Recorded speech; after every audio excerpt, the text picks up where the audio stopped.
இப்போது இந்த வழக்கு சிபிசிஐடி விசாரணைக்கு அனுப்பப்பட்டிருப்பதாக செய்திகள் தெரிவிக்கின்றன. சிபிசிஐடி மட்டும் என்ன மகாராஷ்டிரா மாநில அரசின் கீழே வேலை செய்யுது அல்லது கர்நாடக அரசின் கீழ் வேலை செய்கிறதா? இதுவும் தமிழக முதல்வரின் கீழ் தானே வேலை செய்கிறது. எப்படி உண்மையை கண்டறிவார்கள்? மடப்புறம் கோவில் காவலாளி அஜித்குமாரின் வழக்கை போலவே இந்த வழக்கும் சிபிஐக்கு போனால் மட்டும்தான் இந்த விஷயத்தில் உண்மை வெளியே வரும். தோழர்களே, காவல்துறை என்பது நம்மளோட பாதுகாப்புக்கு இருக்கா, இல்லை காவல்துறையை பார்த்து நாம் அஞ்சுறதுக்காக காவல்துறை இருக்கா? இப்போ நான் 30க்கும் மேற்பட்ட காவல் மரணங்கள் நடந்திருக்கின்றன என்று சொன்னேன். அப்புறம் இந்த புழல் சிறையில் 300க்கும் மேற்பட்ட கைதிகளோட கைகளும் கால்களும் முறிக்கப்பட்டிருக்கின்றன விபரத்தெல்லாம் நான் சொன்னேன். இந்த காவல்துறைக்கு பொறுப்பாக இருக்கக்கூடிய அமைச்சர் யாருங்க? தமிழக முதலமைச்சர் தானே.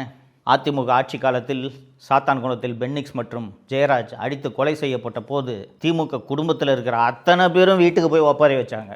ஐயையோ இப்படி கொலை செய்து விட்டார்களே, ஐயையோ இப்படி கொலை செய்து விட்டார்களே. நான் ஏற்கனவே குறிப்பிட்டது போல விக்னேஷ் என்கிற விக்னா என்ற நபரின் கஸ்டோடியல் டெத்து சமயத்தில் சட்டமன்றத்தில் பேசிய முதல்வர் என்னுடைய ஆட்சியில் இது போல் நான் நடக்க விட மாட்டேன் அப்படின்னா, இதோட எத்தனாவது டெத்துங்க இது? அப்போ எதை பற்றியும் கவலைப்படாமல் காவல்துறை தொடர்ந்து இந்த கையகாலம் முறிக்கிறத இதே வேலையாக வச்சுக்கிட்டு இருக்காங்கன்னா இவர்கள் காவல்துறையினரா ரவுடிகளா? எப்படிப்பட்ட ஆட்சி நடக்குதுன்னு பார்த்தீங்களா? இதுக்கு முன்னாடியும் போலீஸில் கை காலெலாம் உடைப்பாங்க, ரொம்ப ரேரான கேஸில் உடைப்பாங்க.